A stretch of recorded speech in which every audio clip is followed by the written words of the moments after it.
Good morning sa ating mga viewers o sa ating mga customer o mga gusto mag-DIY. May inayos kami na isang aircon. Yung complaint ng customer, ayaw lumamig.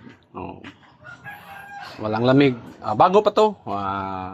Under warranty pa to ng kumpanya. Ito yung company niya, company name, yung brand. And then ito yung digital control to. Inverter grid. Monizang blower. Na-diagnose na namin to, kaso lang may leaking o nag-leak siya. Nasa leaking. Amon hindi babad sa tubig.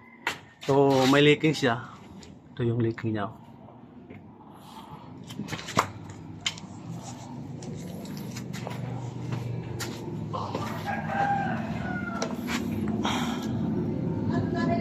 Ito yan o. May bubble siya. Okay, hindi queries regarding ng mga unit. Basta under warranty pa to, napani-warranty sa kumpanya. Kaso lang, parang ano siya, nag-leaking. Okay, hindi queries regarding ng mga unit, pwede ka mo inquire. Hindi queries.